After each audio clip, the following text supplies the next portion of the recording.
Welcome to Racing. This is the preview and prediction of the Belgian Grand Prix. That is the Spa-Francorchamps race, also shortened as the Racing Spa. Now, the Belgium Grand Prix had been held over 80 times and it was first held in 1925. It is the longest race track on the current calendar with a circuit length of 7.004 kilometers. That's a 4.352 miles. That's a race length of 308.052 kilometers. That's about 191.393 miles. A 44 lap race in which Michael Schumacher had won 6, and that's the driver with most wins on the track. Constructor with the most wins, Ferrari 18. That's been one of the race for the books because the Belgian Grand Prix has some few high-speed corners, beautiful straights. This first sector is the most beautiful sector I think presently we have in F1. A very beautiful sector that you don't want to miss.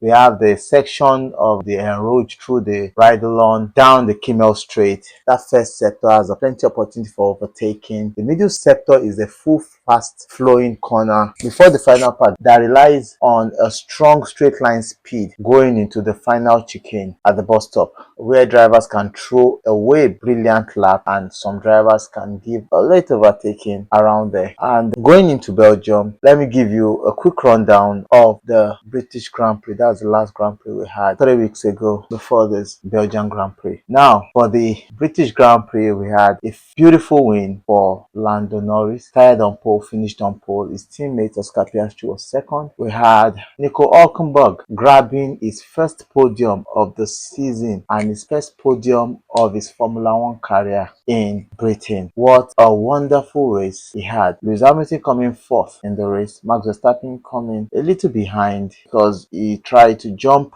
Oscar Piastri and Oscar Piastri braked late, and that was how he lost the position. So what a beautiful race it was there. We had the McLaren having a beautiful dominance. They were just on it from all through the weekend, and it shows that they are still the benchmark. 2 days ago, Ferrari tested their rear suspension, in which they believe will bring some balance to the car. They brought the floor in Austria, made some tunings about it, and it has given them at least some part of what they want. So now coming into this Belgian Grand Prix, I think they are thinking that rear suspension should give them what they need. And what do they need? When turning into corner, they lose the rear, and also they cannot lower the car to the basic minimal in which they believe they should be able to drive the car or make the car perform. So I think that is where they are losing it. So coming into Belgium with the wonderful upgrade in which they've had, I think and they believe that should work for them. We'll see how that will work, though they are still open on bringing some more upgrades to bring stability to the car and make the car more faster. But if this upgrade is what they really think they deserve, I think that upgrade should bring them closer to McLaren, and we should have a beautiful battle in our hands. We've had an upgrade in the Red Bull in which their team principal has been upgraded. Chris Horner out, Laurent Marquis in. He will be having his first team principal appearance in Spa, Belgium, to represent Red Bull. Now, how does this race pan out? I believe it's going to be an interesting race. We will see a resurgent Max Verstappen in Belgium, though the Red Bull car has not been really performing up par as we believe the Red Bull car should perform. It's been a car that does a one-off. Sometimes it comes and it shows, sometimes the car just fade off, and most times the car has struggled to live up to its reputation. Should we say Red Bull had made a mistake sending Sergio Perez away? I think at this point they would have known they've made a mistake, because no Red Bull driver can tame the beast present on that grid. Remember when they brought Pierre Gasly and Alex Albon in, they didn't do the job until they brought Sergio Perez from another team in. Sergio Perez did a great job, but unfortunately they thought he has outlived his time, so they changed him. Now bringing another driver in, Liam Lawson, he could not perform. Change to Yuki Tsunoda. Yuki Tsunoda struggled. At this point, I think we all now agree what I'm thinking. But it's left for Red Bull. We hope Mercedes 2 are having a better upgrade to bring, and they've not even been able to resolve their driver lineup issue for 2026. We don't know if Max Verstappen is still moving or not. We heard about meetings with Toto Wolff in Sardinia, off the coast of Greece, but we don't know up to what it is. But I think Max Verstappen might want to stay a little in Red Bull. We'll be having another sprint race of the season in Belgium. Yeah!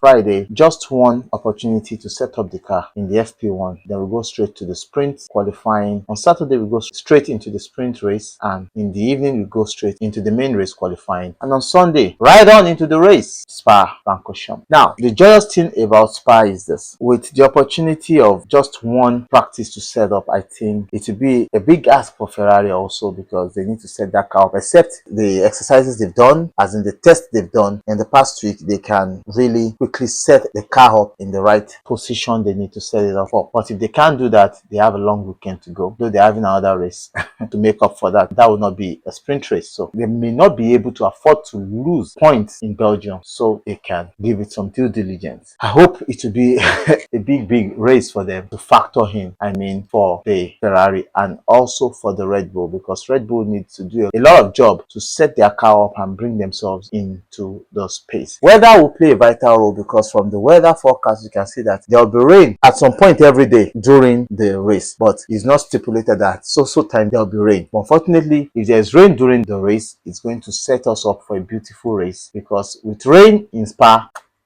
it becomes more beautiful. So you don't want to miss it. Certainly, it's going to become more beautiful if you have rain in Spa. In 2018, we had Sebastian Vettel winning the race, Lewis Hamilton coming second, and Max Verstappen coming third. In 2022, we had Max Verstappen winning the race, Sergio Perez second, Carlos Sainz third, George Russell fourth, and Charles Leclerc fifth. Lewis Hamilton's former teammate, Fernando Alonso, came in sixth. In 2019, we had Charles Leclerc winning the race, Lewis Hamilton second, and that was Charles Leclerc's first win in F1. Lewis Hamilton coming second, Bottas third, Vettel fourth, Albon fifth.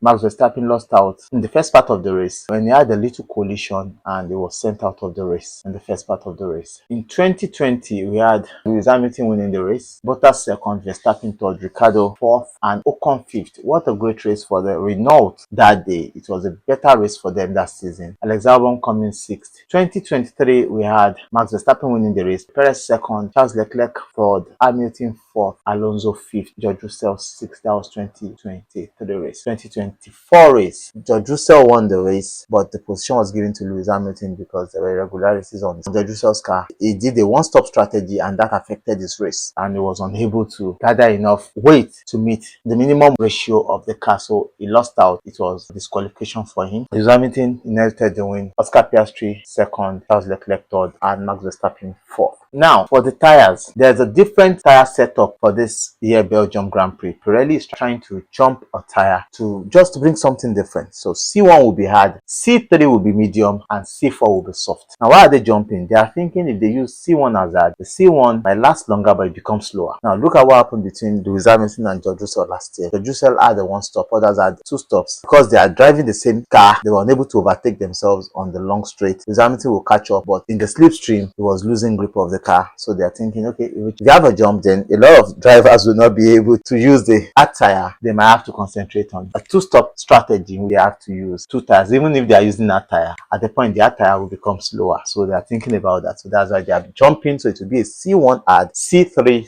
medium, and C4 soft tire. Now, tickets are available everywhere. Like I said earlier, it will be a sprint weekend. The thing is, who do you think will win Spa? We have the McLaren still leading the charge, Ferrari coming up with upgrade, Red Bull upgraded their same principle, and we have Mercedes. Who do you think will win? I still think the benchmark is still the McLaren. A devil you know is better than an angel you don't know. We still know McLaren. What Ferrari is bringing, we don't know yet until they come to the track, and they're having just one opportunity for setup. The setup through the weekend might come different. And Red Bull have always been strong this season. Mercedes have always been strong. It's only Ferrari that we've been seeing up and down. So it's going to be interesting to see McLaren being challenged by Ferrari and Red Bull this weekend. But who will win? Up until the first sprint race of this weekend, we can give you a better lowdown of how the weekend will go. You don't want to miss this weekend. I love you guys. Bye. Cheers.